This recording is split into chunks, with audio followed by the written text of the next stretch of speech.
Di sini belum tampil ya.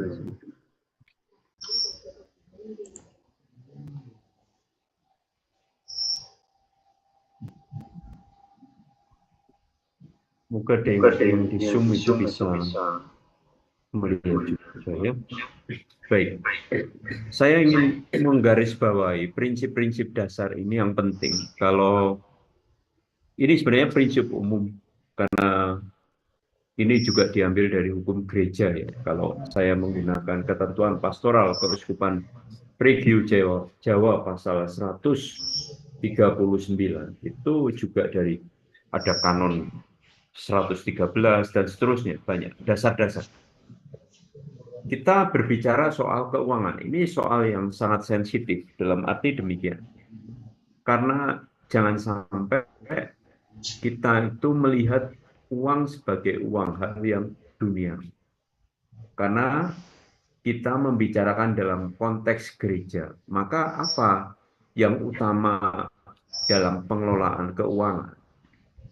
Bahwa pertama-tama uang itu menjadi tujuan yang khas untuk menyelenggarakan ibadat kita. Maka dalam gereja Katolik itu tidak ada yang disebut dengan perpuluhan.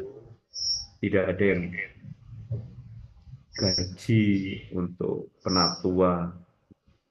Tidak ada. Saya saja hanya terima honor. Mungkin honor saya kamu lebih besar daripada saya. Karena apa? Karena semua yang terlibat dalam gereja itu menggunakan harta untuk penyelenggaraan ibadat ilahi. Itu yang pertama. Nah, sehingga misalnya tadi dalam presentasi untuk keperluan-keperluan entah itu penyediaan liturgi macam-macam ya. Ini menjadi penting dalam hal soal keuangan supaya kita tidak melulu itu untuk ribut soal misalnya gini, oh gereja saya tidak ada AC-nya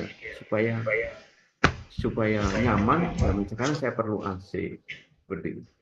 Atau juga mungkin perlu untuk renovasi yang berlebihan dan seterusnya. Tapi dari soal sisi bahwa pertama-tama itu untuk makin meningkatkan iman dalam penyelenggaraan ibadat ilahi, apakah itu juga menjadi perhatian penting supaya kita tidak terjebak pada soal melulu uang terus.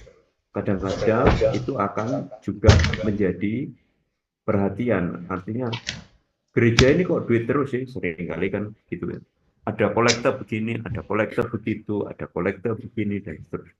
Memang dalam soal penyelenggaraan ibadat itu kan macam-macam, karena ibadat itu menyangkut soal juga nanti yang dilakukan oleh umat, oleh OMK, dari anak-anak, ada, dan seterusnya. Termasuk kedua, yaitu penghidupan dan substansi atau pelayanan-pelayanan yang lain. Dalam arti bahwa dalam kaitan dengan juga ada karyawan di sana. Termasuk juga pelaksanaan karya kerasulan suci dan pelaksanaan karya amal kasih terutama terhadap mereka yang berkekurangan. Makanya ada pengurus yang khas di dalam gereja kita yang disebut dengan tadi misalnya PGDB misalnya. Dewan Pengurus Gereja dan Dana Bapa atau macam-macam, ada pengurus gereja Bapa miskin, ada juga pengurus gereja dan amal Katolik atau badan gereja Katolik paroki, dana amal. Karena itu bukan namanya pengurus gereja dan mungkin apa ya, bisa jadi mungkin dana investasi, enggak gitu. Karena memang dalam KHK itu disebutkan di sana dalam sesuai dengan juga kekhasan dari gereja itu amal kasih. Dan ingat bahwa itu tadi memang saya PGDP-nya ya. Karena apa? Beda antara bendahara dan PGDP. PGDP itu memiliki yang namanya ini apa eh, hukum ya diakui oleh negara. Karena itu misalnya pembelian tanah, pembelian hal-hal yang menyangkut dengan misalnya NPWP itu dilakukan oleh PGDP, bukan oleh bendahara paroki. Kalau bendahara itu menyangkut hal-hal rutinitas. Biasanya yang termasuk anggota PGDP itu adalah anggota juga dari bendahara. Lalu, misalnya tanggung jawab umat beriman. Hendaknya dengan bijaksana disampaikan pemahaman yang benar, kesadaran akan tanggung jawab pembiayaan bagi berbagai keperluan gereja. Jadi umat itu juga disadarkan bahwa lilin itu juga beli, misalnya gitu. Hosti itu juga beli, kan? Supaya gereja kita itu kita masuk gereja bersih, ya memang kadang ada gotong royong, tetapi juga ada untuk gereja-gereja yang sudah berjalan itu maintenance kan, ada kan yang bagian membersihkan itu harus ada dan itu juga perlu uang juga. Makanya tadi ada juga dalam hal kepengurusan akan hal itu. Ini penting supaya juga maintenance itu berjalan dengan baik. Kayak seperti ini kan gelap gulita di tempat kita lampu mati ini sebenarnya tidak boleh. Sebagai lembaga sampai malam itu harus ada standby orang yang maintenance kalau ada apa-apa lampu mati seperti ini. Itu termasuk bagian di situ. Nah, dalam kaitan dengan ini, pembiayaan akan berbagai hal. Makanya saudara-saudara, kemudian semakin kompleks gereja, itu semakin juga kompleks akan kebutuhan-kebutuhan yang perlu untuk disediakan. Ada banyak yang dalam pengaturan gereja itu begitu ketat. Misalnya di Keuskupan Malang ini bersama di Keuskupan, setiap paroki itu mendapatkan satu rekening kalau nggak salah mandiri, sehingga segala dana itu bisa langsung dicek secara online oleh Keuskupan. Masing-masing pembagian berbeda-beda. Keuskupan Surabaya itu misalnya 60%, 40. 60% hasil kolekte itu diserahkan. Tapi nanti ketika paroki tersebut mengadakan acara, membuat proposal, pasti diberi. Itu hebat. Untuk apa? Misalnya untuk OMK, untuk retret, untuk rekoleksi dan seterusnya. Nah, dalam kaitan dengan itu, saya baru pulang dari Pontianak Nangapino ya, dari Pontianak Nangapino. Tadi kemarin tuh ada yang cerita, ada kasus di mana lah itu ketika orang-orang muda itu diperkarya, dipercaya mengelola uang itu nggak masak, misalnya saja mereka minta untuk jaga parkir pada waktu Natal. Tidak ada parkir yang bulat-bulat itu misalnya dapatnya 5 juta, 10 juta itu tidak ada parkir bulat-bulat seperti itu. Yang biasanya dapatnya bisa sampai 20 juta ini diserahkan misalnya 10 juta. Nggak masuk akal untuk misalnya untuk Natal di paroki besar untuk berapa kali misa. Ini menjadi juga makanya tadi saya katakan eh, sensitif untuk keuangan-keuangan. Misalnya di sana juga kepemilikan harta benda paroki. Dimanapun diatasnamakan badan hukum paroki atau keuskupan dan dilengkapi dengan dokumen-dokumen resmi. Bagi kalian nanti pelayan pastoral yang bekerja, ini perlu untuk mengetahui sertifikat tanah, IMB, karena Anda akan jadi konsultan, misalnya diletakkan saudara PGD, PGDP atau di bendahara paroki.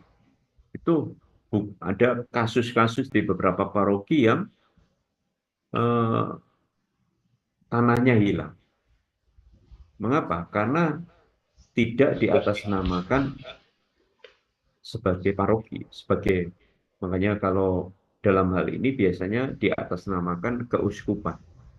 Biasanya demikian. Paroki tidak bisa membeli sebagai tanah aset paroki di luar kepemilikan keuskupan. Biasanya begitu. Kepemilikan harta benda ya, termasuk sertifikat tanah INB itu di sana juga. Ini menjadi persoalan-persoalan sekarang. Inventarisasi dan lain sebagainya. Lalu juga pengelolaan harta benda paroki. Tadi sudah dijelaskan ya. Jadi termasuk juga dalam pengalihan harta benda itu juga menjadi penting. Ada batas-batas tadi seperti itu. Ada yang harus misalnya gini di paroki itu kalau paroki, oh ini uang saya banyak, saya mau beli mobil, enggak boleh. Persetujuan uskup seperti di sana, di mana uskup tidak bisa langsung karena paroki punya ada dana lalu diberikan. Beberapa paroki juga ketegasan keuskupan itu termasuk juga dalam hal kolektor. Kalau ada kolektor aslinya itu kolektor cuma satu, misalnya ada kolektor kedua, ketiga, keempat, itu harus dibicarakan, harus disampaikan, dimintakan izin kepada uskup. Demikian. Kepentingannya apa? Soal itu. Ya, jadi eh, ada juga hal-hal yang menyangkut praktis-praktis seperti itu. Kita bandingkan ya, bagaimana misalnya PGDB. Jadi kalau kita melihat ada dari sisi ini, misalnya Keuskupan Agung Jakarta dalam soal nama itu berbeda-beda. Dia pakai nama pengurus gereja dan dana papa. Kalau Keuskupan Surabaya, badan gereja disebut BGKP, Badan Gereja Katolik Paroki. Kalau Keuskupan Malang apa? Badan Pengurus Gereja dan Dana Amal. Nah, dari sisi ini berbeda-beda, tetapi, nah itu tadi saya katakan, PGDP itu berbadan hukum. Jadi kalau kita melihat di sana, masing-masing memiliki hal yang tetap antara itu, menjadi ketentuannya. Jadi mengelola, misalnya mengalihkan harta benda, itu PGDP, karena juga berbadan hukum. Soal keanggotaan itu tergantung masing-masing ya. Ada yang pastor paroki, ex officio termasuk bendahara dan dewan pastoral. Ada pastor sama antara Keuskupan Surabaya dan Keuskupan Malang misalnya seperti itu juga. Tetapi dalam soal ini itu yang perlu diketahui juga bahwa PG, PGDP atau BP macam-macam soal BKKP, BGKP ya kan. Dan itu mereka tetap di dalam struktur dewan harian biasanya. Bagaimana dengan saya itu tadi bendahara, makanya ada bendahara. Kadang-kadang di paroki itu ada bukan hanya Keuskupan Agung Semarang misalnya. Bendahara itu bukan satu. Bendahara itu bisa dua misalnya. Bendahara, tugas bendahara satu apa? Misalnya itu tadi. Dia menerima, melakukan tugas, menjadi ketua tim keuangan. Tadi di Merauke itu kan ada penggabungan antara sekretaris dan bendahara tadi seperti yang ditanyakan. Lalu membuat laporan keuangan. Tugas bendahara dua apa? Melakukan tugas yang diberikan ketua, membuat laporan keuangan termasuk. Tapi juga ada bendahara ketiga. Jadi mereka punya, kalau Keuskupan Semarang seperti itu. Lalu sebagai contoh juga, nah ini, kalau makanya yang saya tunggu-tunggu tadi juga, kita kan berusaha untuk apa yang praktis yang dikerjakan ya, supaya ngerti. Nah ini bagus sebenarnya, meskipun ini lama, program lama, tetapi ini konkret. Apa nama kegiatannya? BGKP. Dia mengidentifikasikan misalnya untuk pemeliharaan. Tujuannya apa? Menjalankan roda kehidupan paroki. Tempatnya, waktunya kapan? Jadi misalnya kalau dia mau maintenance, mau renovasi, itu bulan Januari misalnya. Misalkan mengapa bisa dipahami? Mengapa bulan Januari? Ya setelah Natal, Januari itu biasanya tidak terlalu banyak acara kan, sehingga tidak terlalu mengganggu, sehingga nanti pada waktu Paskah sudah kelihatan bisa dipakai semua. Misalnya gitu. Seluruh personel. Lalu apa saja? Dalam hal fasilitas, penambahan bangku gereja, memasang AC, memasang peredam suara, sound system, dan seterusnya. Itu bukan menjadi tugas dari bendahara, tapi karena ini memasang AC itu kan artinya beli AC. Ya. Bukan hanya memasang saja. Karena yang bisa beli AC berbadan hukum itu bukan bendahara, tetapi BGKP. Kan biasanya ditanya, punya MPWP apa enggak? Kan sekarang gitu kan. Itu baik, tujuannya kemana? Memasang apa saja untuk memberi kenyamanan pada umat. Misalnya penambahan kapasitas umat untuk memasang loudspeaker dan sebagainya. Persoalan kita itu kadang loudspeaker itu loh, nggak jelas-jelas. Kadang-kadang begitu tiba-tiba bunyi sendiri. Ya. Renovasi ini di Paroki Santo Marinus. Misalnya ada renovasi apa saja di situ. Kebetulan di sana juga ada Wisma Yohanes itu untuk orang-orang tua ya. Lalu ada taman di lingkungan, lalu pembangunan membuat kelas dia, pengadaan mengusahakan membeli tanah, ada kebetulan di situ ada panti asuhan dan seterusnya. Jadi ada hal-hal yang rutin tetapi juga non rutin. Misalnya pengadaan alat sterilisasi, perbaikan dan seterusnya. Jadi ini tergantung dari masing-masing. Ya, itu tentang saya mau masuk pada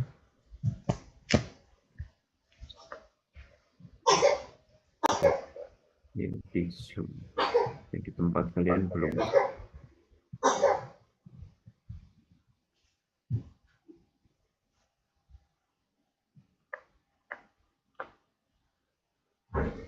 Itu selesai.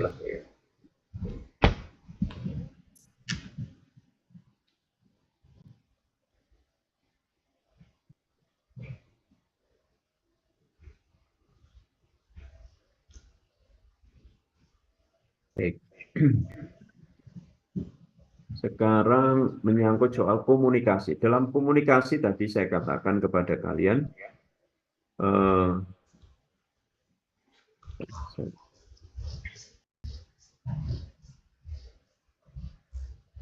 yaitu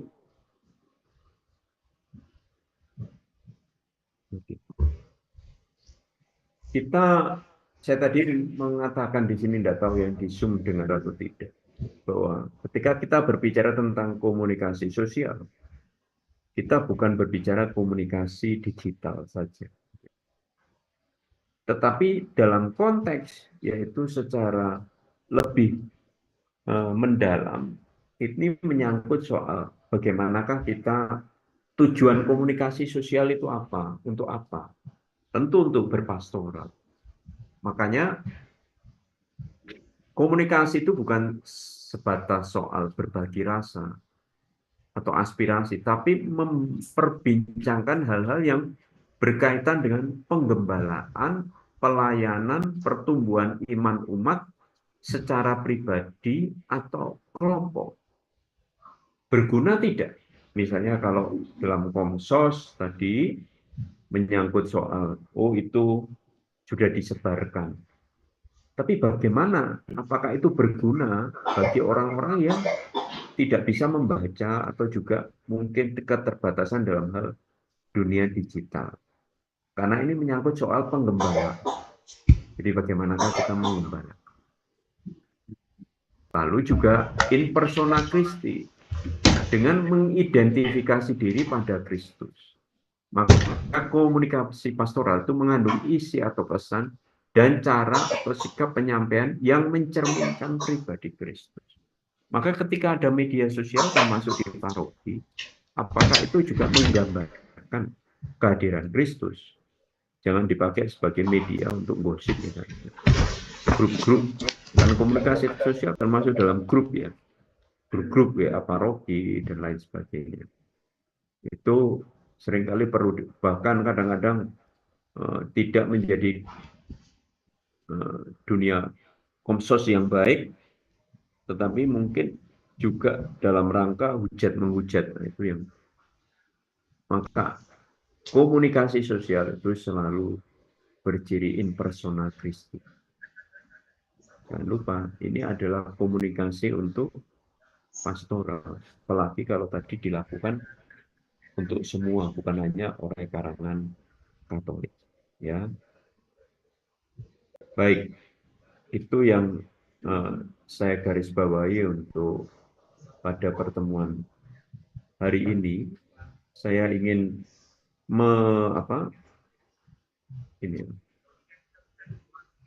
menjelaskan untuk live in kita, karena ini waktunya sudah mepet ya kan. Jadi saya ingin menegaskan kepada kalian siapa yang ikut dan tidak ikut. Kita akan mengadakan pada tanggal 4, 5, dan 6. Itu Jumat, Sabtu, Minggu. Jumat kita pagi, pokoknya siang sampai sana. Kami sudah survei di sana dan umat siap menerima untuk tidur di rumah-rumah umat. Saya tidur di pastoralnya. Lalu langsung bisa tinggal kunjungan. Lalu hari Sabtu pagi itu kita mengadakan pertemuan untuk anak-anak. Ya.